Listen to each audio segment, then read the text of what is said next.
السلام علیکم ورحمۃ اللہ وبرکاتہ۔ بسم اللہ الرحمن الرحیم۔ میں اپنے بچے کی تربیت بہت اچھے طریقے سے کر رہی تھی۔ میرا بچہ جب بھی اسکول سے آتا اور کھانا مانگتا تو میں اسے کہتی، بیٹا 2 رکعت نماز نفل پڑھو اور پھر اللہ سے مانگو، اللہ الماری کے اندر کھانا رکھ دیں گے۔ تو جب بھی میرا بیٹا آتا تو ایسے ہی کرتا، اسے کھانا مل جاتا، کھانا میں خود رکھ دیتی۔ دراصل میں اس کا یقین اللہ پر بنانے کے لیے ایسا کر رہی تھی۔ ایک دن میں کہیں باہر گئی ہوئی تھی اور میرے بیٹے کی چھٹی کا ٹائم ہو گیا۔ میں الماری میں کھانا رکھنا بھی بھول گئی تھی۔ میں دل ہی دل میں اللہ سے دعا کرنے لگی، یا اللہ میری لاج رکھ لے، آج میرا بیٹا جب آئے گا اور 2 رکعت پڑھ کر تجھ سے کھانا مانگے گا تو الماری میں کھانا نہیں ہوگا۔ یا اللہ میرے بیٹے کا یقین کمزور ہو جائے گا، یا اللہ تو میری لاج رکھ لے۔ میں جیسے ہی گھر میں داخل ہوا تو میرا بیٹا کھانا کھا رہا تھا۔ میں نے پوچھا، یہ کھانا کہاں سے آیا؟ تو میرے بیٹے نے یہ حیرت انگیز انکشاف کیا کہ میں پچھلے 4 گھنٹوں سے بازار تھی۔ پہلے تو ٹریفک جام ہونے کی وجہ سے میں بازار بہت لیٹ پہنچی، اور پھر خریداری کرتے ہوئے مجھے بالکل بھی احساس نہیں ہوا کہ کب میرے بیٹے کی چھٹی کا ٹائم ہو گیا تھا۔ میرا بیٹا جس اسکول میں پڑھتا تھا وہ ہمارے محلے میں ہی بنا ہوا تھا۔ وہ ایک عام سا سرکاری اسکول تھا، لیکن وہاں پڑھانے والی استانیوں سے میری بہت بنتی تھی، تو وہ میرے بیٹے پر ذرا زیادہ توجہ دیا کرتی تھی۔ میں بھی ہفتے میں ایک بار اپنے بچے کی رپورٹ لینے لازمی جایا کرتی تھی۔ 4 گھنٹے بازار میں گزارنے کے بعد جب میں گھر کے لیے نکلی تو میرے بیٹے کی چھٹی کا ٹائم ہو چکا تھا۔ ابھی میں سڑک پر کھڑی کسی رکشے کا انتظار کر رہی تھی جب سامنے میری نظر برگر والی دکان پر گئی۔ تبھی میں نے اپنے سر پر ہلکی سی چپت ماری اور اپنی یادداشت کو کوسنے لگی، کیونکہ میں تو آج الماری میں کھانا رکھنا ہی بھول گئی تھی۔ الماری میں کھانے رکھنے کے پیچھے بھی ایک الگ ہی داستان چھپی ہوئی ہے۔ میں اپنے بیٹے کی تربیت ہر لحاظ سے بہترین طریقے سے کرنا چاہتی تھی، اس لیے میں نے اس کو اتنی سی عمر میں دین اور دنیا دونوں کی سمجھ سکھائی تھی۔ وہ اکثر کئی باتیں نہیں سمجھ پاتا تھا تو میرے سنائے جملوں کو ہی رٹا لگا لیا کرتا تھا۔ جس مسئلے پر بھی اس کے سامنے بات کی جاتی تھی اس کے پاس اس کا حل موجود تھا۔ میں چاہتی تھی کہ وہ بالکل اپنے بابا جیسا بنے، اور میری ہر ممکن کوشش تھی کہ میں اس میں کامیاب ہو جاؤں۔ میں اپنے بیٹے کا یقین خدا کی مدد پر پختہ کرنے کے لیے روز الماری میں کھانا رکھ دیا کرتی تھی۔ ایک چھوٹی سی الماری جو میرے گھر کے برآمدے میں پڑی رہتی تھی، میں اس میں کھانا چھپا دیتی تھی، اور جب میرا بیٹا اسکول سے واپس آ کر فوراً کھانا مانگتا تو میں اسے کہا کرتی تھی کہ جب تک تم ظہر کی نماز ادا نہیں کرتے اور 2 نوافل حاجت کے نہیں پڑھتے تب تک تمہیں کھانا نہیں ملے گا، اور اگر تم 2 نوافل ادا کرو گے تو پھر اللہ تعالیٰ تمہیں اپنی رحمت سے کھانے سے نواز دیں گے، اور دیکھنا جب تم نوافل ادا کر لو گے تو تمہیں الماری میں سے خود بخود کھانا مل جائے گا، کیونکہ وہ کھانا اللہ تعالیٰ رکھتے ہیں۔ میں اپنے بیٹے کا یقین خدا پر کامل کرنا چاہتی تھی، کیونکہ جب سے اس کے والد کی ڈیتھ ہوئی تھی تب سے اس کا یقین کمزور ہو گیا تھا۔ میں چاہتی تھی کہ وہ ہر معاملے میں صرف خدا پر یقین کرے اور اسی رب تعالیٰ کی ذات پر بھروسہ کرے جو سب کو ان کے حصے کا رزق ادا کرنے والے ہیں، چاہے کوئی خطا کار ہو یا پھر مومن، سب کو ان کے حصے کا رزق لازمی ملتا ہے۔ وہ جو خدا پر یقین کھو بیٹھا تھا، میں پھر سے اس کا یقین بنانے میں لگی ہوئی تھی۔ یہ میری تربیت کا ہی صلہ تھا کہ میرا بیٹا اسکول سے آتے ساتھ نماز ادا کرتا، پھر نوافل پڑھتا، اور پھر جیسے ہی الماری کھولتا تو خوشی سے تالیاں بجانے لگتا، کیونکہ اس کی نظر میں وہاں اللہ تعالیٰ نے کھانا رکھ دیا تھا، اور وہ نماز ادا کرنے کے بدلے اس کا انعام تھا جو وہ خوشی خوشی حاصل کیا کرتا تھا، بلکہ وہ تو ہر نماز کا بڑی شدت سے انتظار کرتا تھا۔ مجھے اس کا اس طرح انتظار کرنا بہت اچھا لگتا تھا۔ میں چاہتی تھی کہ آج وہ کچھ حاصل کرنے کے بدلے نماز پڑھتا ہے، کل کو وہ خدا کی محبت میں یہ نماز ادا کرے گا، تاکہ اس کا رب اس سے راضی ہو جائے۔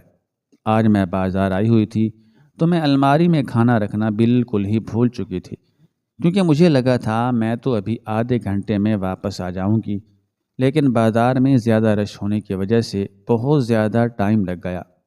میں دل ہی دل میں اللہ تعالیٰ سے فریاد کرنے لگی کہ یا خدا، میرے بیٹے کا یقین اور بھروسہ مت توڑنا، کیونکہ پہلے بھی میں ہی الماری میں کھانا رکھ دیا کرتی تھی تاکہ میرے بیٹے کا یقین پختہ ہو، لیکن کیونکہ آج میں بھول چکی تھی تو مجھے ایسا محسوس ہو رہا تھا جیسے میرے اتنے سالوں کی محنت ضائع ہو جائے گی۔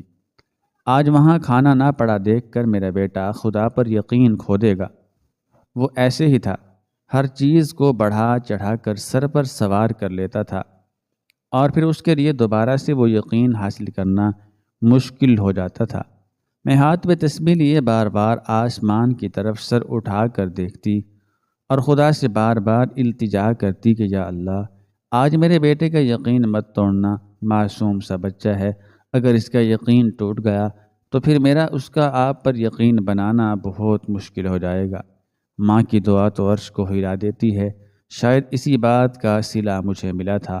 میں آدھا گھنٹہ سڑک پر کھڑی رہی اور کوئی بھی معقول رکشہ نہ ملا جو 200 میں مجھے میرے گھر تک چھوڑ دے۔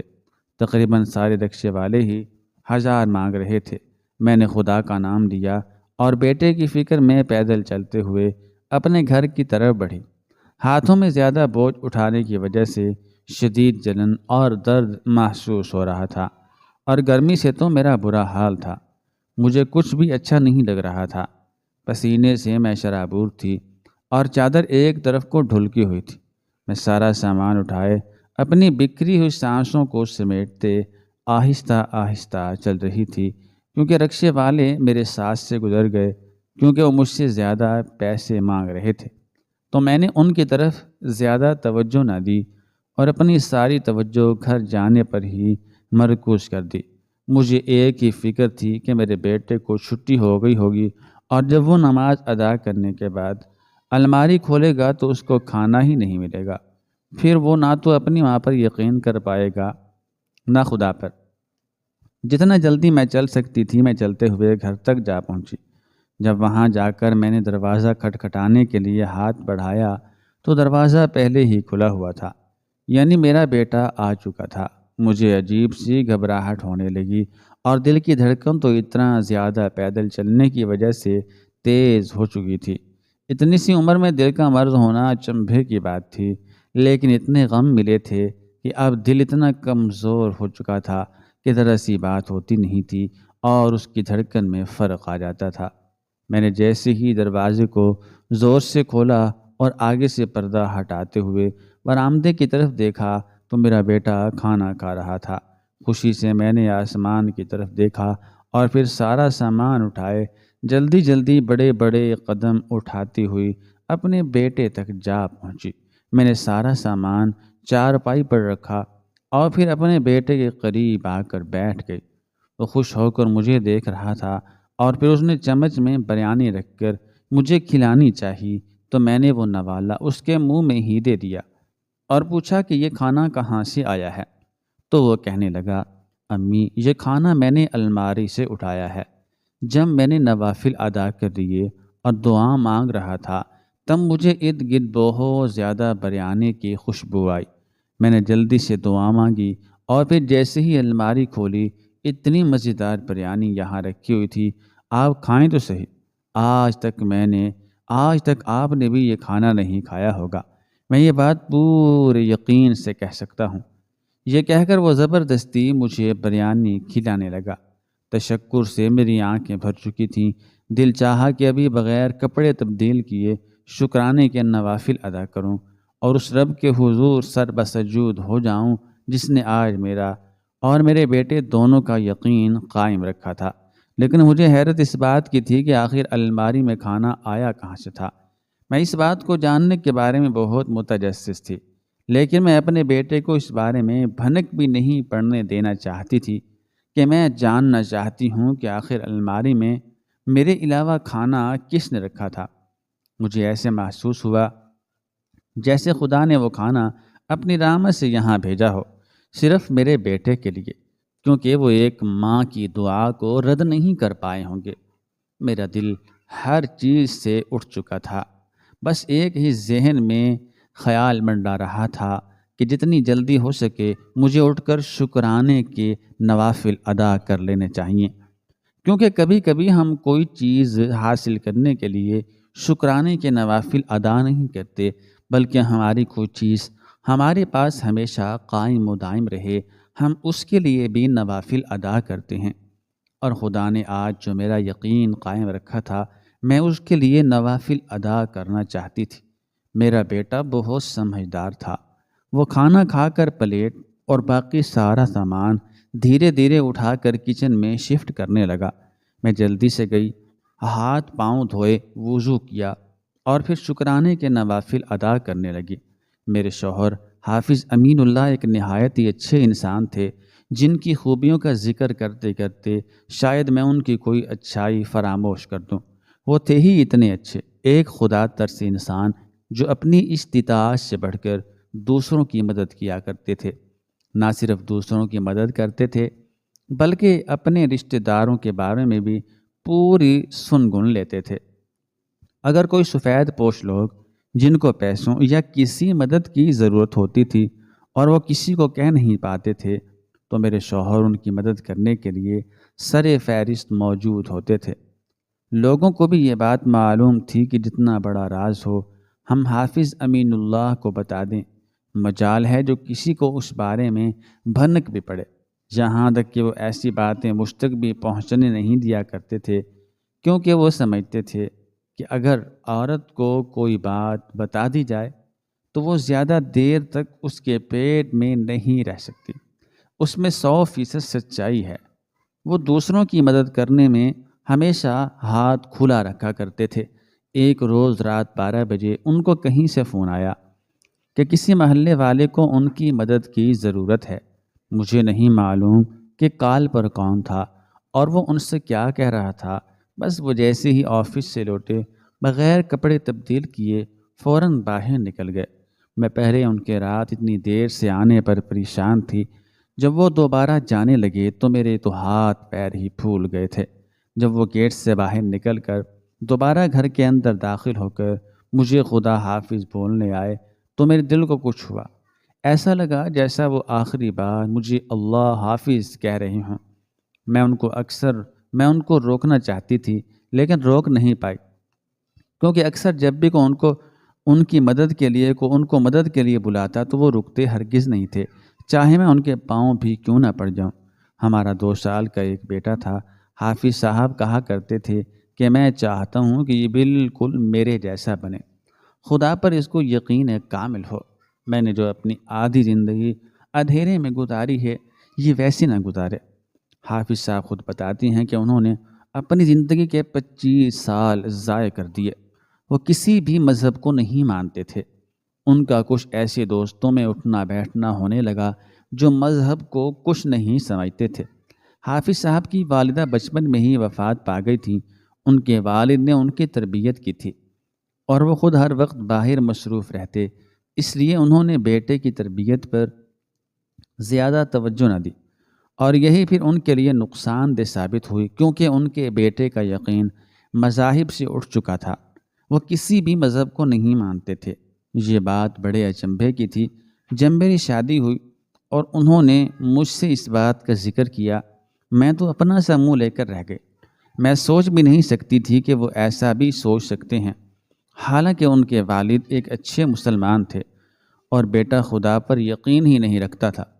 ہاں البتہ وہ لوگوں کی مدد کرنا بہت اہم سمجھتے تھے اور کسی کی بھی مدد کے لیے گھر سے نکل جایا کرتے تھے۔ کئی بار ان کا واسطہ فراڈیوں سے بھی پڑا تھا، جو ان کو کسی نہ کسی فراڈ میں پھنسا کر ان سے پیسہ ہتھیانا چاہتے تھے، لیکن وہ ایک مرد شناس انسان تھے۔ انسان کو دیکھ کر ہی بتا دیا کرتے تھے کہ وہ کیسا ہے اور کیا سوچتا ہے، اس لیے اکثر نقصان سے بچے رہتے۔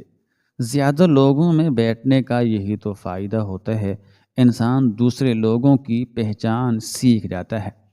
جب ان کی شادی مجھ سے ہوئی اور انہوں نے میرا خدا پر یقین دیکھا تو وہ تعجب میں گھرے رہے اور مجھے اکثر کہا کرتے تھے کہ اگر تم نہ ملی ہوتی تو آج میری ساری زندگی ضائع ہو جاتی، جیسے میں نے اپنی زندگی کے اہم ترین 25 سال ضائع کر دیے، وہ بھی غلط دوستوں کی صحبت کی وجہ سے۔ شادی کے بعد ہی انہوں نے قرآن مجید حفظ کیا تھا۔ وہ ایک انجینئر ہونے کے ساتھ ساتھ حافظ قرآن بھی بن چکے تھے اور اکثر اپنی کامیابی کا کریڈٹ مجھے دیا کرتے تھے۔ میں ایک سرکاری اسکول میں ٹیچر تھی اور وہ اسکول گھر سے آدھے گھنٹے کی مسافت پر تھا۔ مجھے آنے جانے میں بہت مسئلہ ہوتا تھا۔ میرے شوہر نے مجھے رکشہ لگوا دیا تھا جو مجھے گھر سے اسکول اور پھر اسکول سے گھر چھوڑ دیا کرتا تھا۔ کیونکہ وہ سارا دن مصروف ہوتے تھے، وہ مجھے لے آنے اور لے جانے کی ذمہ داری پوری نہیں کر سکتے تھے۔ جب وہ رات کو جا رہے تھے تو میں نے کئی بار آیت الکرسی پڑھ کر ان کی پیٹھ پر پھونک دی تھی اور دل ہی دل میں دعا کرنے لگی تھی کہ خدا سلامت رکھے، آج خیر سے گھر لوٹیں، نہ جانے میرے دل کو کیا ہو رہا ہے۔ میرا بیٹا سو چکا تھا اور سسر صاحب بھی اپنے کمرے میں آرام فرما رہے تھے۔ جب سے انہوں نے ریٹائرمنٹ لی تھی وہ اکثر اپنے کمرے میں ہی پائے جاتے تھے۔ بس میں جاتی تھی، ان کو کھانا دے آیا کرتی تھی۔ شام میں ان کی دوستوں کی محفل لگتی تو وہ وہاں تھوڑی دیر کے لیے چلے جاتے تھے۔ پیچھے میں گھر میں اکیلی رہ جاتی تھی۔ پھر میرے ساتھ وہی ہوا جس کا مجھے ڈر تھا۔ صبح کی اذان ہوتے ہی ہمارا گیٹ زور زور سے کسی نے کھٹکھٹایا تو میرا بے چین دل اور زیادہ پریشان ہو چکا تھا۔ ساری رات مجھے اس فکر میں نیند نہیں آئی تھی کہ میرے شوہر ابھی تک نہیں لوٹے۔ میں نے باہر جا کے دیکھا تو ایک آدمی تھا جو یہ بتا رہا تھا کہ حافظ صاحب کا پاس والی سڑک پر ایکسیڈنٹ ہوا ہے۔ یہ تو شکر ہے، میں تہجد پڑھنے کے لیے مسجد جا رہا تھا۔ راستے میں ان کو دیکھا تو ان کی طرف دوڑا چلا آیا۔ دھند میں یہ پہچاننا مشکل تھا کہ کس کا ایکسیڈنٹ ہوا ہے۔ جس ٹرالی والے نے بھی ان کو ٹکر ماری تھی وہ بھاگ چکا تھا۔ ہمارا محلہ جہاں پر ختم ہوتا تھا وہاں مین روڈ تھا اور مین روڈ کے اس پار ایک بہت بڑی مسجد تھی۔ ہمارے محلے کے سارے مرد وہیں نماز ادا کرنے جایا کرتے تھے۔ شوہر کے ایکسیڈنٹ کا سنا تو میں بغیر چپل کے ہی بھاگتے ہوئے اس آدمی کے ساتھ سڑک تک جا پہنچی۔ وہاں دیکھا تو ان کا سر خون سے بھر چکا تھا۔ وہ جو آدمی مجھے بلانے آیا تھا اس نے فوراً ایمبولینس کو کال کی۔ ہم ان کو لیے ہسپتال گئے۔ میرے پاس پھوٹی کوڑی بھی نہیں تھی کہ میں دوائیوں پر خرچ کر سکوں یا ہسپتال کے اخراجات ادا کر سکوں۔ وہ بھلا آدمی جو میرے ساتھ آیا تھا اس نے ہی سب کچھ سنبھال لیا۔ وہ بھلا آدمی لالا رؤوف تھا جس کی کریانے کی چھوٹی سی دکان ہمارے محلے میں تھی اور خوب چلا کرتی تھی۔ وہ نہایت ہی متقی اور پرہیزگار شخص تھا۔ مجھے اس پر بھروسہ تھا۔ میں نے اس سے التجا کی کہ میرے سسر جی کو انفارم کر دیجئے تاکہ وہ بھی یہاں پہنچ جائیں اور ہم دونوں میاں بیوی کو گھر نہ پا کر پریشان نہ ہوں۔ میرا چھوٹا بیٹا جو ابھی 4 سال کا تھا، جو بالکل اپنے دادا جی پر گیا تھا، نہ تو وہ قرآن مجید پڑھنے مسجد جاتا نہ ہی نماز کی طرف توجہ دیتا تھا۔ حالانکہ میں چاہتی تھی کہ وہ جیسے ہی 3 سال کا ہوگا میں اسے نماز سکھاؤں گی اور زبردستی اسے مسجد بھیجا کروں گی۔ وہ بھی اپنے دادا کے ساتھ ہسپتال میں داخل ہوا۔ سسر جی پہلے ہی بیمار رہتے تھے، اب بیٹے کے ایکسیڈنٹ کا سنا تو پریشانی اور اپنے بیٹے کی فکر میں اور زیادہ کمزور دکھائی دینے لگے۔ میں نے ان کو بازو سے پکڑا اور پھر وہاں پڑی ہوئی کرسی پر بٹھا دیا اور ان کو تسلیاں دینے لگی کہ سب کچھ ٹھیک ہو جائے گا۔ میرا بیٹا جو محض 4 سال کا تھا وہ بغیر کچھ بولے نہ جانے کس آدمی کا پیچھا کرتے ہوئے مسجد تک جا پہنچا۔ وہاں وہ اس آدمی کو دیکھتے ہوئے ویسے نماز ادا کر رہا تھا۔ جب میں وہاں گئی تو اس کو دعا مانگتے ہوئے دیکھا۔ اس کی آنکھیں آنسوں سے بھری ہوئی تھیں اور وہ بار بار آسمان کی طرف ہاتھ اٹھا کر دیکھ رہا تھا۔ شاید اس کو صحیح سے نماز پڑھنا بھی نہیں آتا تھا۔ اس آدمی نے اسے جتنی نماز پڑھائی تھی وہ اس کو پڑھ کر ہی دعا مانگنے میں مگن ہو گیا تھا۔ میں اپنے شوہر اور بیٹے کے درمیان گہن چکر بن کر رہ گئی تھی۔ کبھی بار بار ICU میں جا کر اپنے شوہر کو دیکھنے کی کوشش کرتی اور کبھی مسجد آ کر بیٹے کو دیکھتی جو ابھی تک ہاتھ اٹھائے بیٹھا تھا۔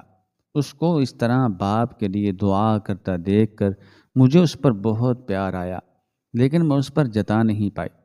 ٹینشن میرے سر پر سوار ہو چکی تھی اور مجھے ایک پل کے لیے بھی سکون میسر نہیں آ رہا تھا۔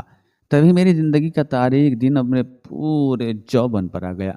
ڈاکٹر نے آ کر اطلاع دی کہ زیادہ خون بہہ جانے کی وجہ سے میرے شوہر اب اس دنیا میں نہیں رہے۔ یہ سننے کی دیر تھی کہ میں جہاں کھڑی تھی وہیں ڈھیسی گئی۔ میرا بیٹا تو جو اتنی دیر مسجد کو گزارنے کے بعد ابھی ہسپتال میں داخل ہوا تھا، وہ یہ سن کر جہاں کھڑا تھا وہیں کھڑا رہ گیا، جبکہ میرے سسر نے اپنے دل کو پکڑ لیا۔ میرے سسر صاحب بیٹے کی وفات کا سن کر خود پر قابو نہ پا سکے اور اپنے بیٹے کے ساتھ یہ دنیا چھوڑ کر ہمیں اکیلا کر گئے۔ اس روز میں نے اپنے گھر میں 2 جنازے دیکھے اور پھر تب سے ہمارے برے دن شروع ہو گئے۔ سمجھ نہیں آتا تھا کہ آخر آگے زندگی میں کیا ہوگا اور کب تک ایسا چلتا رہے گا۔ میں ایک سنگل مدر تھی، مجھے اپنے بیٹے کی بہت فکر تھی۔ اس کا باپ ہمیشہ کہا کرتا تھا کہ جیسے میں خدا پر یقین نہیں کرتا تھا، میں چاہتا ہوں کہ میرا بیٹا اتنا ہی خدا پر یقین رکھے، اور وہ نہ صرف ایک اچھا انسان ہو بلکہ ایک بہترین مسلمان بھی ہو، جس کو دین کی تبلیغ تک کرنا آتی ہو، جو 6 لوگوں میں بیٹھ کر دین اسلام کے بارے میں بات کر سکے۔ باپ اور دادا دونوں کو کھونے کے بعد میرے بیٹے کا تو جیسے ہر چیز پر یقین ہی اٹھ گیا تھا۔ میں چاہتی تھی کہ کسی طرح اس کا وہ یقین واپس لوٹ آئے۔ اس کے لیے میں نے کوششیں کرنا شروع کر دی تھیں، کیونکہ میں اس کو اس حال میں نہیں دیکھ سکتی تھی۔ ماں نماز پڑھے، قرآن مجید کی تلاوت کرے اور بیٹا خدا کی وحدانیت کو ہی نہ مانے، ایسا کیسے ہو سکتا تھا؟ دھیرے دھیرے میں نے خود کو سنبھالنے کے ساتھ اپنے بچے کو بھی سنبھالا، اور پھر دنیا کا مقابلہ کرنے کے لیے ہم لوگ ڈٹ کر کھڑے ہو گئے۔ ایک روز گھر میں کھانے کو کچھ بھی نہیں تھا، اور ابھی تک میں نے بینک سے پیسے بھی نہیں نکلوائے تھے، کیونکہ پچھلے کئی روز سے مسلسل بارش تھی اور میں گھر سے نہیں نکل پائی تھی۔ 2 دن سے ہم دونوں ماں بیٹا بھوکے تھے، کچھ بھی کھانے کو نہیں تھا میرے پاس۔ میں کیسے اپنے بچے کو کھلاتی، وہ جو کب سے اللہ تعالیٰ سے ناراضگی ظاہر کر رہا تھا؟ اب دستک بجنے پر چونک اٹھا۔ میں نے باہر جا کے دیکھا تو محلے میں کسی نے نعت خوانی کروائی تھی، اور وہاں جو لنگر بنا تھا وہی دینے کے لیے باہر ایک چھوٹا سا لڑکا آیا ہوا تھا۔ میں نے خدا کا شکر ادا کیا اور چاولوں سے بھری وہ پلیٹ لے لی۔ وہ لڑکا بھی پلیٹ دے کر فوراً بھاگ گیا تھا، کیونکہ پھر سے ہلکی ہلکی بارش شروع ہو رہی تھی۔ میرا بیٹا یہ سب دیکھ رہا تھا، کہنے لگا، مما یہ کھانا کس نے بھجوایا ہے؟ میں نے بغیر سوچے سمجھے کہہ دیا، اللہ تعالیٰ نے بھجوایا ہے۔ میرا بیٹا خوش ہو گیا اور تالیاں بجاتے ہوئے کہنے لگا، امی اللہ تعالیٰ کتنے اچھے ہیں۔ اس کی یہ بات سن کر میں چونک گئی، اور پھر میں نے فیصلہ کر لیا کہ اگر وہ اسی طرح ہی اپنے یقین درست کر سکتا ہے تو ایسے ہی صحیح۔ تب سے لے کر اب تک میں نے الماری میں کھانا رکھنا شروع کر دیا اور اسے یہ کہا کہ اللہ تعالیٰ نے بھیجا ہے۔ وہ بہت خوش ہو جاتا تھا اور اسے لگتا تھا کہ اللہ تعالیٰ اس سے کتنا پیار کرتے ہیں کہ ہر وقت اس کی فکر کرتے ہیں۔ وہ اپنے دوستوں میں بیٹھتا تو اسی بات کا ذکر کرتا رہتا تھا کہ اللہ تعالیٰ میرے بہت اچھے دوست ہیں اور وہ مجھے اچھے سے سمجھتے ہیں۔ میرا بیٹا باہر کھیلنے گیا ہوا تھا جب میرے موبائل پر ایک نمبر سے کال آنے لگی۔ میں مسکراتے ہوئے وہ کال اٹینڈ کر چکی تھی، کیونکہ وہ مسز صدیقی کی تھی جو ہمارے محلے کی رہائشی تھی۔ وہ کال کرتے ہوئے کہنے لگی، آج ہم نے نیاز بنائی تھی، تمہارے گھر میں کوئی نہیں تھا، باہر جو الماری کھڑی تھی میں نے اس میں چاول رکھ دیے تھے، تم نے وہاں سے چاول اٹھائے تو ہیں نا؟ میں نے مسز صدیقی کو کہا، ہاں میں نے اٹھا لیے ہیں، آپ کا نیاز دینے کا بہت بہت شکریہ۔ ان سے تھوڑی دیر بات کرنے کے بعد میں نے آسمان کی طرف سر اٹھایا اور پھر خدا کا شکر ادا کرنے لگی۔ وہ جسے چاہے جو کچھ عطا کر دے اور جسے چاہے محروم رکھے۔ سال گزرتے رہے اور میرا بیٹا ایک اچھے انسان اور مومن ہونے کے سارے فرائض سر انجام دینے لگا۔ وہ اپنی یونیورسٹی میں تبلیغ کا کام بھی کیا کرتا تھا۔ اگر کبھی میں حالات سے مایوس ہو جاتی اور نا امیدی ظاہر کرتی تو وہی تھا جو میری ہمت بندھایا کرتا تھا اور کہتا تھا کہ خدا پر یقین رکھیں، بے شک وہ سب کچھ صحیح کر دے گا۔ اس کے کامل یقین کا ہی نتیجہ تھا کہ آج میں وہ سب کچھ حاصل کر چکی تھی جس کی مجھے تمنا تھی، یعنی میرے بیٹے کی کامیابی، اور پھر اس کے سر پر صحرا سجانے کی ذمہ داری بھی تو میری تھی۔ میرا بیٹا پڑھ لکھ کر ڈاکٹر بن چکا تھا۔ وہ ایک ایسا ڈاکٹر مشہور تھا جس کے ہاتھوں بہت سے معجزے ہو چکے تھے، بہت سی کرامات ہو چکی تھی۔ لوگوں کا اس پر یقین کامل تھا۔ وہ سمجھتے تھے کہ اگر ڈاکٹر احسان نے مریض کو دیکھا ہے تو مطلب مریض بچ جائے گا اور جلد ہی صحت یاب ہو جائے گا، کیونکہ میرا بیٹا ہر وقت درود شریف کثرت سے پڑھا کرتا تھا اور جو بھی مریض اس کے پاس آتا وہ شفا یاب ہو کر ہی جایا کرتا تھا۔ لوگ اسے خوب ساری دعائیں دیا کرتے تھے۔ جب میرے بیٹے کے سینئر ڈاکٹر اسے کسی مریض کے بارے میں کہتے تھے کہ یہ نہیں بچ پائے گا، تب میرا بیٹا پورے یقین سے کہا کرتا تھا، آپ لوگ فکر نہ کریں، مجھے اپنے خدا پر پورا بھروسہ ہے۔ اگر اس نے اس آدمی کی زندگی رکھی ہے تو یہ آدمی ضرور شفا یاب ہوگا اور میں خود اس کا علاج کروں گا۔ لوگ میرے بیٹے کو کراماتی ڈاکٹر بلایا کرتے تھے کیونکہ اس کے ہاتھوں کئی جانیں محفوظ ہو چکی تھیں۔ خدا نے میرے بیٹے کو لوگوں کے لیے بہت بڑا وسیلہ بنایا تھا۔ کئی بار لوگ جھک جھک کر اسے سلام کرتے اور وہ کبھی بھی خود پر فخر نہیں کرتا تھا، نہ ہی کبھی تکبر میں مبتلا ہوتا تھا، بلکہ کہا کرتا تھا کہ زندگی اور موت تو اللہ تعالیٰ کے ہاتھ میں ہے، مجھے تو بس وسیلہ بنایا گیا ہے۔ وہ جس لڑکی کو پسند کرتا تھا وہ بہت اونچے خاندان کی اکلوتی بیٹی تھی۔ مجھے کبھی لگا ہی نہیں تھا کہ وہ لوگ اس رشتے کے لیے حامی بھریں گے، لیکن میرے بیٹے کی شہرت کو دیکھ کر وہ اس رشتے کو قبول کر چکے تھے۔ میرے بیٹا کہا کرتا تھا کہ مجھے اپنے خدا پر پورا بھروسہ ہے، اگر اس نے میرے دل میں اس لڑکی کو حاصل کرنے کی خواہش ڈالی ہے تو یقیناً اس نے میرے نصیب میں بھی لکھا ہوگا۔ میں اس کے اس طرح یقین کرنے پر حیران رہ جاتی تھی، کیونکہ ہم جتنے بھی مسلمان ہونے کی اداکاری کریں ہم اسلام سے بہت دور ہیں اور ہمیں خود کو بھی خدا پر اتنا یقین نہیں ہے، حالانکہ ہم جانتے ہیں کہ وہی ہے جو دنیا کا یہ سارا نظام چلا رہا ہے۔ پھر بھی ہم انسان دوسرے انسانوں پر بھروسہ کرتے ہوئے ان پر انحصار کرنے لگتے ہیں، جبکہ ہم اچھے سے جانتے ہیں کہ وہی تو ہے جو ہمارا مالک اور خالق ہے۔ اگر ہر ماں سکینہ بیوی کے جیسے اپنے بچوں کی تربیت کرنے لگے تو عین ممکن ہے کہ ہمارے معاشرے میں موجود آدھے سے زیادہ مسائل خود بخود حل ہو جائیں، اور ہم جن مسائل کا رونا روتے رہتے ہیں وہ محض اس لیے ہیں کیونکہ ہم نے اسلام سے دوری اختیار کر لی ہے۔